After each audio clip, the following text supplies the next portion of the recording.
What is up, my YouTube family? Your boy Deuces is back, guys. I am back again with another harsh reality reaction, guys. So as you guys know, we're actually going to talk through it. We're going to pause through it. Afterwards, I'll give you my thoughts, guys. But first, love yourself, like yourself, be nothing but yourself. Like, subscribe to the channel. It's highly appreciated. Without further ado, guys, the name of the video is Idaho Students. Let me flip this scene. Idaho Students Murders. Is this another Bundy? Wow. So they're actually comparing this to a Bundy killing guy. Gruesome scene, guys. There was blood actually coming down the foundation. The cops actually said that. They went on to say that the knife that was used was probably not the same knife. It may have been a different knife. They're not for sure of that yet. But you would think they'd be sure of that because how deep the wounds are. They said it was a Rambo style knife, so we have a saw on the other side of that knife. Guys, and they go on to say that the killer probably covered up the victims. That's the reason why whenever the people, their friends found them, they said that they was unconscious. But it was bloody, guys. So who knows what people seen, and we'll never know that, guys. They're not gonna release that information. But anyways, let's jump right into the video, guys. The press conference and what exactly was said. And look, I think it's difficult because it would appear that law enforcement, they do want to update the public quite frequently, which is great because obviously they want to offer reassurance where they can, but ultimately a lot of it is just recycling the same information over and over again. It would appear they still don't really know what happened and who was involved, and if they do know if anyone was involved specifically, they're certainly not going to be letting the public know. Now, they have come out and said that they don't believe that the people at the food truck have been involved. And I did say this, do you know what I mean? At the end of the Okay, so let's go on and look at this real quick here, guys. So we have the guy in the brown jacket and with the hat on. That guy is actually not even a suspect, guys. The two girls is in the middle of your screen talking to each other. That is actually the two that actually was murdered. The guy over to your right hand side in the hood that looks like he has a pink hood over his head. That was the guy that actually got cleared, guys. So, but like I said, we'll never actually know who these people actually are, guys, until we find the killer. Is there more than one killer? I believe there's more than one person that actually entered this house, and they went in there knowing what they was actually going after. And they knew the rooms. The reason why two people split up, went different ways, did what they did, and left. It is a tragic moment, guys. Yes, they was brutally stabbed and brutally murdered, and I hope whoever did it is brought to justice, and whatever else the law enforcement has for their fate seals it. Plain and simple. Anyways, guys, let's jump right back into the video. day, it's a tight knit community. It's a very small little place. And I found it a bit odd to think that someone who was, going to go on to do this crime would find themselves on a live stream at this food truck when it would have been renowned for being a live streaming food truck. So I just found that a bit odd. Now, don't get me wrong. Now, police, law enforcement in the past have been known to say people are cleared or not suspicious if they're looking to give them a false sense of security. So we certainly can't rule anybody out at this stage.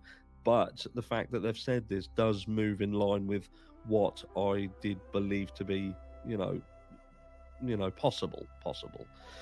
But look, they have said that with regards to the attack itself, there was obviously the surviving members in there who were friends. Now, Jack, to me, the ex, Jack S, now I do feel that he has certainly not been clear. They've not mentioned his name, much to my knowledge anyway. And they have said that the girls had made calls, which we know were to Jack, but that was not in connection. Now, I just find this a little bit bizarre around the actual 911 call. Now, we're still hearing the information saying that 911 call was made by the surviving member's phone, but then still not clarifying who made that call. Now, could it be that Jack made that call? Did Jack find his way back to the property and make that call?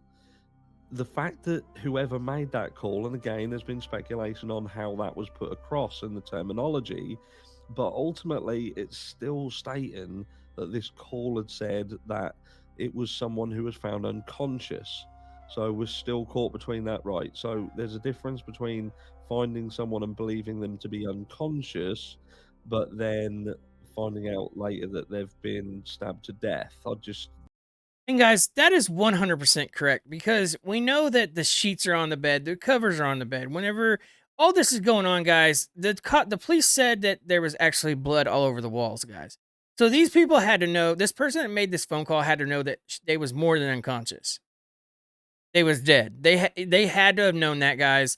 So the 911 call comes in, says that they came home and they was unconscious, but it didn't happen until 12 o'clock the next day, guys.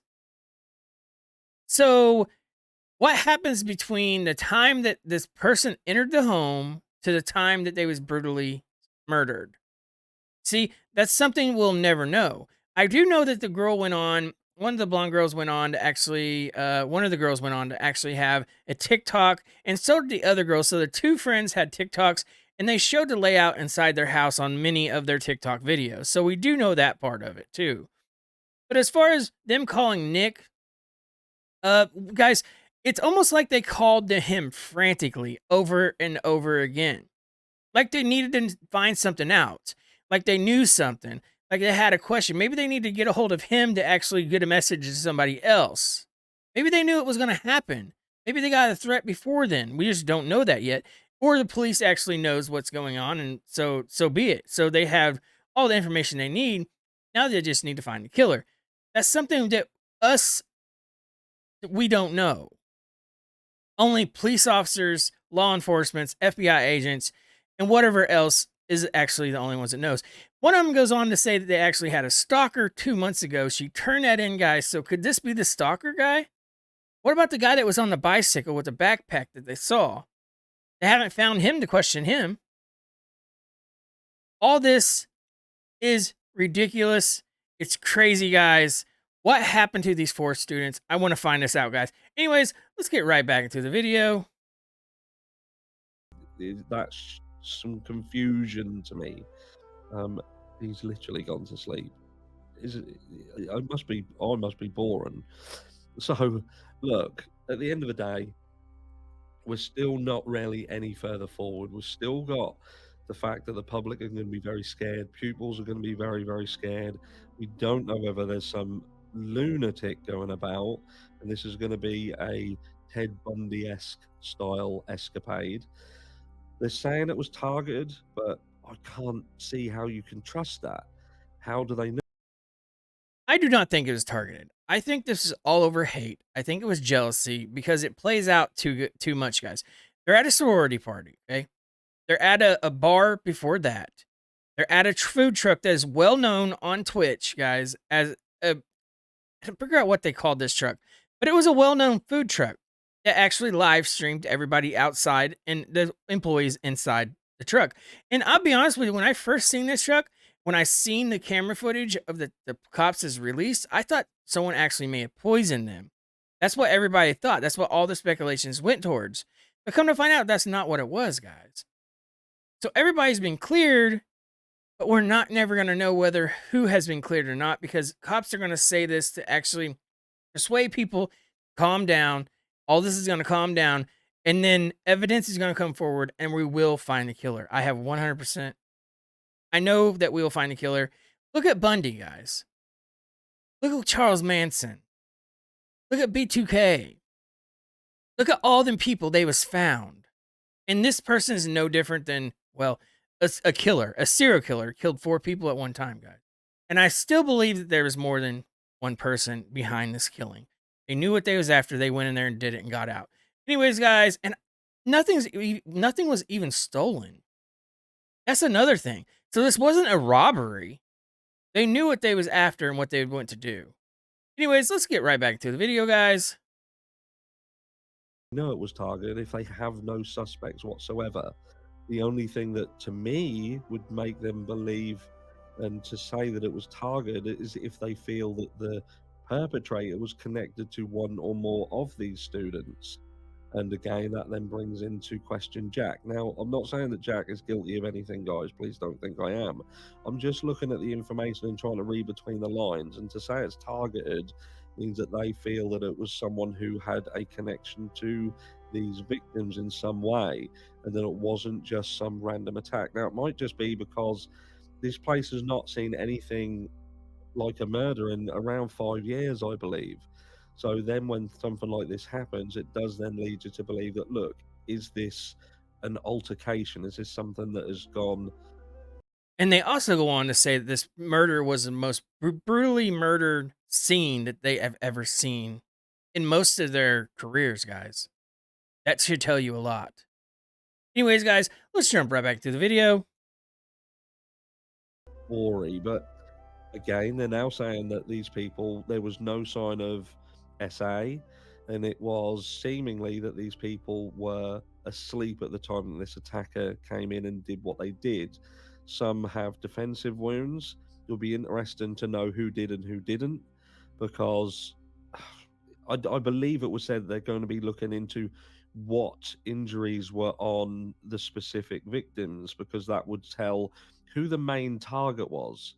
But my question to that would be, if there was one specific target, and this is the worrying thing, guys, and what sort of shoots all this out. Now, if they were asleep and someone had us one specific target in mind, then why would they just not go and target that one person?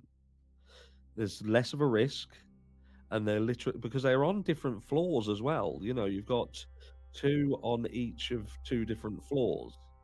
So it just raises the question as to if this was like a frantic attack based on a relationship issue or an argument, why would there be so many victims? Why would somebody go to the risk, the increased risk?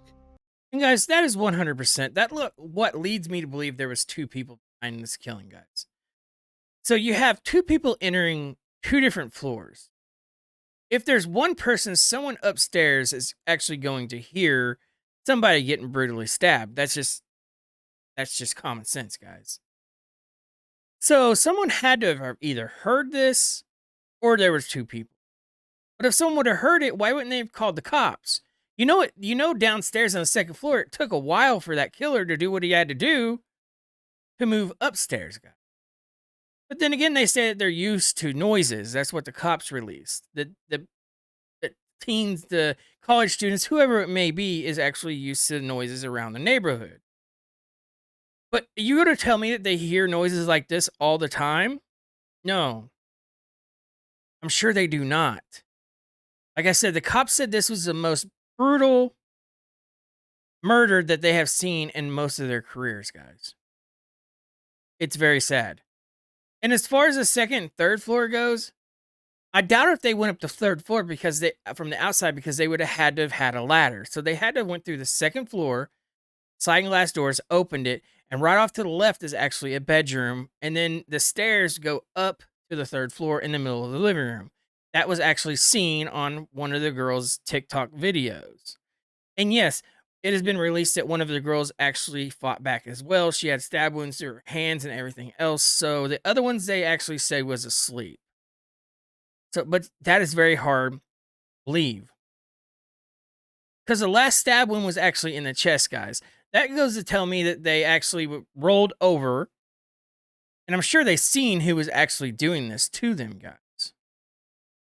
But it was just too late. Sliding glass door probably wasn't locked. There was no cameras in the house. There was no sensors. There was no nothing. So these four people, three girls and one guy, was to the mercy of a killer. Anyways, guys, let's jump right back to the video. Of the four. And then why would they then leave the two surviving members? What could have connected all of these victims together as a foursome that would, in the perpetrator's eyes, deserve to be punished in the way in which they were? There's a lot of questions, and I think there's a lot still to come out. Now, I know not everybody's a fan of some of the other channels. It could Mel, for argument's sake, he's got the press release in full on there, and he's got timestamps in comments. So if you haven't seen it, it's certainly worth going over and just checking that out, because you will see what they're saying and what they're not saying and see how you feel about it all. I will be continuing to update this case, and I do apologize that this was not the scheduled live. Um, I'm waiting for some equipment to come in, which was supposed to be here by now, but it's not. And it's And there you guys have it, guys. Harsh Reality is one of the best channels. I believe he's one of my favorites, guys. But we're actually going to go on and we're going to look at a layout of the house. So I'm actually going to go over here. Let's see if we can find it. Layout.